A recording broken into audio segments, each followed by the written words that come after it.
Hey, it's great to have you back here today. I'm joined with Casey Vansel. We've been working on the driver, so if you've been following along, we know that we started out by doing a 15-shot test. We struggled a little bit. We had a few shots out of bounds. We had some good shots in there, but then we started to work on gaining awareness of the club face.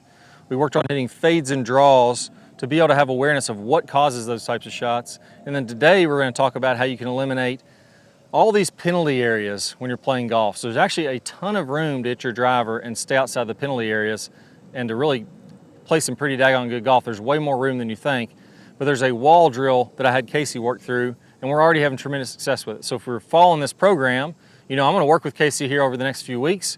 We're gonna track his progression, show you how he did, and then from there, if he gets better, you can try to repeat these drills, or if I don't know what I'm talking about and they don't work at all, you'll know that I'm totally full of it and this is a total waste of time and I wouldn't follow any more of my videos. So I think we'll have some pretty good success. We've already seen some good numbers.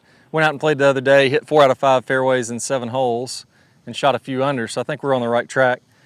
Let's introduce them into the drill that kind of got us started with really eliminating shots that are out of play on the golf course. So here's the way I would do that. Let's say I'm aiming toward this bunker straight ahead. And I don't know if you can see in the distance, there's a yellow flag. It's almost splitting the middle of that bunker. On the right side of it, there is a blue flag. And if I imagine that being a wall, so let's say I'm playing a hole and that blue flag is out of bounds to the right. So if I hit it to the right of the blue flag, even a foot, it's out of bounds. Now to the left of that, most holes have at least 80 yards before you go from out of bounds on the right side to some kind of penalty area on the left side, meaning a water hazard, another out of bounds, something like that. There's actually a pretty good margin that you can hit it into. So the first set of drills, we talked about how if you're over accelerating your hands, so if I really feel like I'm dragging my hands through impact, the face wants to get stuck behind you and be open, that ball is going to tend to start to the right and slice. We talked about how when we release the club, if I overdo that, my hands and body slow down and the club releases past my body. So show them one more time here before we get started. What's an over acceleration block to the right? Just go kind of real slow through impact, kind of demonstrate that for him. So you can see how he's kind of pulling his hands through here. And this face almost never feel like it gets past the hand. So he's holding this face open, trying to hit straight, but because we're just dragging our hands through there, that's a block to the right. The opposite of that would be loose with the hands, letting it release, and now we're getting a hook there. Demonstrate the opposite there where you go ahead and release the hands. And now you can see the forearms roll over each other versus this. The forearms roll over each other and the face turns on over. That's going to be that hook shot. Directly in the middle of those two is a perfectly straight, laser straight shot. So now that we've learned in the first video how to get the feel for each of those exaggerations, now we're going to try to get the correct shot on command. So if we imagine that that blue flag in the distance is out of bounds right, I can start it anywhere to the left. I can start it 100 yards to the left of that blue flag, which is way over there. As long as I start it anywhere on this side of the blue flag and that ball curves any amount to the right, I'm going to be in pretty good shape 99% of the time. So what he's going to work on doing here is starting it to the left. He may even start it 100 yards left, 80 yards left, 70 yards left, doesn't matter. But he's going to make sure he accelerates the hands, never lets the face pass by him, and gets that ball to fade. So let's try one of the shots that you've been doing there. So tell them about where do you normally line up on this one? I'll stand close so I can hear you on the mic. Yeah, so I'm going to line up pretty much between, if you can see the red and the yellow flags. I'm going to line up left edge of the bunker. Okay. And I'm going to feel like I can just really accelerate as hard as I want to near the end of the swing. So as long as you accelerate through the ball, you know that face is not going to fly past it. Absolutely. And I almost like to feel, and we worked on this a little bit, is if you imagine setting up here toward the down the line. Yeah. If you imagine that the toe never passes the heel, that's guaranteed to get that ball to cut. So as long as my face is open to my path or the direction I'm swinging it, that ball will cut. And when I draw, I want to get that toe to release past or past the heel. So it's kind of, the fade is more this motion. The draw is more releasing at that motion. And when the toe passes the heel, that ball is guaranteed to draw. Sounds pretty simple, but that's pretty much what it is, you know? That's what it is. So let's try to start one out, like you said, almost, little left edge of the bunker, maybe even a little more left of that, and just guarantee it cuts. Don't care if it cuts 40 yards or 1 yard. There we go. Now Casey cut that ball a good, I would say 25 yards, something like that. So he pulled it over toward the red flag. Was not a very straight shot, cut 25 yards, plenty of margin for error there. Like he's basically just saying, I don't care how much the face is open, it's just gotta be open. And that ball would have cut back right to the center of that bunker and been dead straight in the middle of the fairway. That's right. If he would have cut it another 25 yards, he'd still be in bounds because he's got at least that far between the yellow flag and the blue flag on the right that's trouble. If he would have pulled it another 25 yards and it hadn't cut, he'd be fine there too because he probably would have started the red flag and then had it fade 2 yards. So basically you don't have to be that accurate. You're just hitting it anywhere into this zone. The only thing you have to get right is 2 pieces. If I'm gonna fade it, I have to swing some amount left, have to. And if I'm gonna fade it, I have to have the face open or accelerate my hands so the face never passes past my hands. If I do those 2 things, the odds of me starting it so far left and fading and not being in good shape are like 0. The one that gets you in trouble is when you think you're gonna fade it and you hook it, or you think you're gonna draw it and you fade it. Those are the ones that get you in trouble. Any amount of fade, when you're trying to hit a fade, you're golden. So now let's do the opposite where, let's just flip-flop it around. Let's say that the blue flag, we're not worried about that one anymore. Let's say the red flag is the trouble on the left, so that's the one that's quite a bit left of the bunker here. On this shot, he's gonna make sure, he doesn't care what he does, all he has to do is swing to the right, let that face release any amount. He can draw this ball 1 yard or 70 yards. He's gonna be in play, but he's gonna start it to the right and make sure it fades back, or draws back some amount here. No pressure.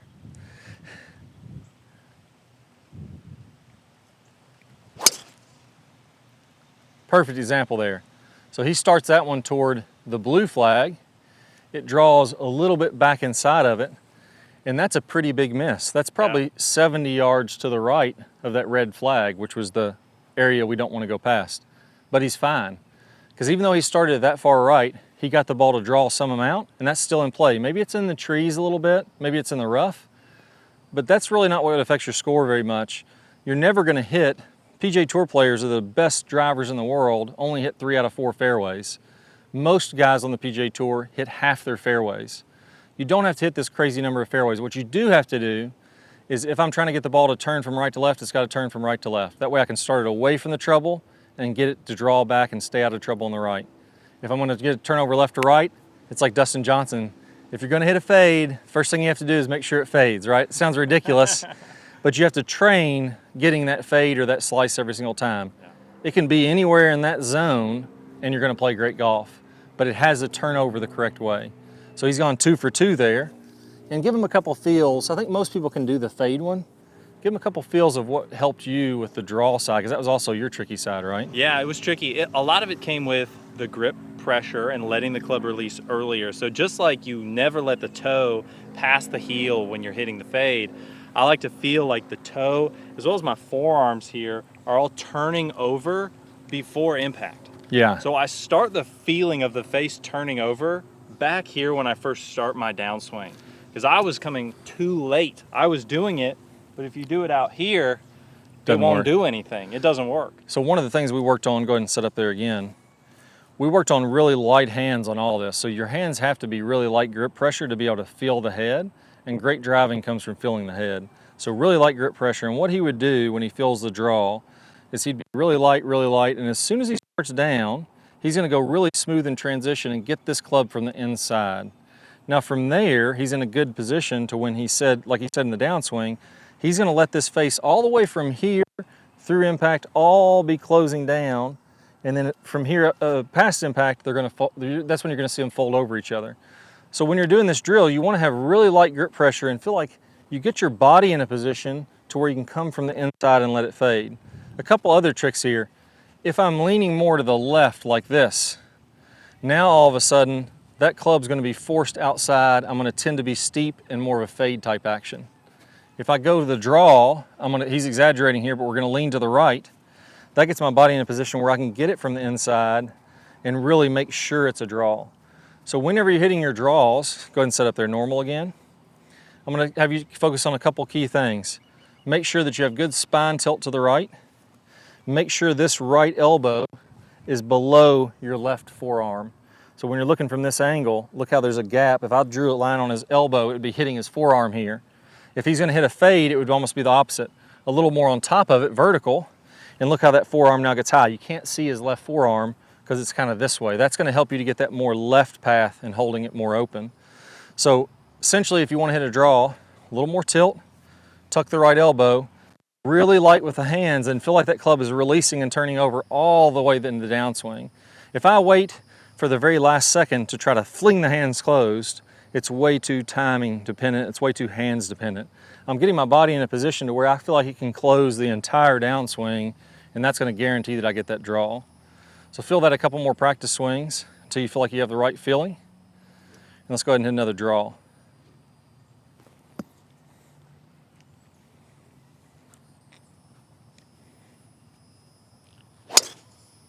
There we go.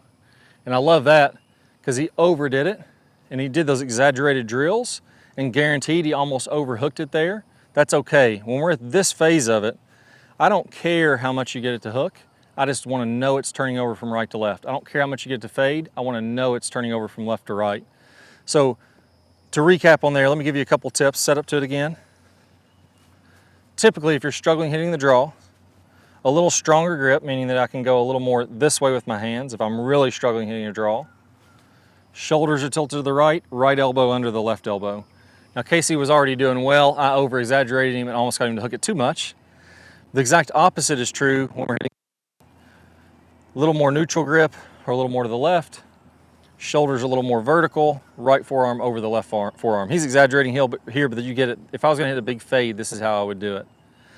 Now, when you get better at this, you're gonna find somewhere there in the middle of those to where you feel like you can hit a draw and a fade. So it feels pretty neutral. You feel like you hit a straight shot, a draw, or a fade all from fairly similar setup. So when I'm got my normal grip, I'm basically keeping it on everything. I'm not changing my grip every single time, but I'm adjusting it until I feel like I can hit either shot from that shape. When I wanna hit a draw, just a little more tilt, and then I swing to the right. Let the face release. When I wanna hit a fade, a little less tilt, swing to the left, feel like the face is a little more open. And as you do more and more of these, you know, the dispersion of the shots, it's amazing because you're figuring out how to find straight. The amount that your straight shots will curve when we start to straighten that out here in these next videos is pretty crazy. They get a lot tighter. A lot. So let's go ahead and try to hit one fairly straight one here, kind of a standard shot. So again, you're gonna hit a fade or a draw here. I'm gonna hit a draw here. Okay. So imagine anything left of that red flag is out of bounds. All he's got to do is hit it any amount to the right and draw it back. Absolutely hammered. So that would be a hair to the left, but still inside of that, landed inside of that red stake. So that's one of those shots that it's not going to be out of bounds. It's not going to give you a huge penalty. It's not the prettiest shot in the world, but we're not going to have, like in our pre-test, 6 out of 15 out of bounds. We're gonna have 0 out of 15 out of bounds. That's right. So in the next videos, what we'll do is we'll keep on adding to these drills. We'll progress along and we'll show you the real results. So we're gonna have him repeat the test he did in the beginning, see how much better he gets at that. You'll also share some rounds that you have and how you hit it with the driver in those rounds. A great bonus for this is one of my favorite videos. If you're trying to get more of a draw, most players with either a fade or a draw are tending to stand up out of their posture and their hands are just way too high through impact. I want to do a drill where I really feel like your hands get low so you can get that lag, get from the inside, and all of these shots are going to be more consistent because you're using the momentum of the club to control shot shape versus standing up out of your posture and kind of flipping the hands to do it. So I'll play a preview of that video here in a second. It's called the knuckle dragger. All you have to do is click one of the cards that pops up on the screen. If you don't see the card, go down to the link below in the description. You can get full access to that video there. I can't wait to show it to you. Let's go and get started. I got an awesome video for you. This one is what I call knuckle dragger. This is one of the best ones, one of the big missing pieces to players that are struggling to get more lag. Now, let's talk about when you lose lag, what's happening. A lot of times what's happening is as you make your downswing, if we're looking from this down the line view, what happens is my hips go toward the golf ball. They start to slide forward. My chest moves back away from this golf ball, so I'm getting farther away from the golf ball. And then all of a sudden I cast, I flip, and I don't have a lot of lag there. Well, look how far my hands are away from the ground. Also notice when I get my hands closer to the ground, so as my hands get lower, then what happens is they also go forward more. So as I want to have more lag, when you feel like your knuckles are dragging the ground, then that club is naturally going to lag back behind, and then you're going to release that out in front. When your hands are far away from the ground, well, if I had all that lag, where would I be swinging? I'd be swinging a foot over top of the golf ball. So you have to kind of flip, release that lag early to just make contact with the golf ball at all. So having those knuckles feeling like they're scraping the ground is really going to be a big key. Now another piece to this, again, when I talked about losing that posture, your hips go forward. You're going to want to feel like, as those hands scrape the ground, your knuckles drag the ground.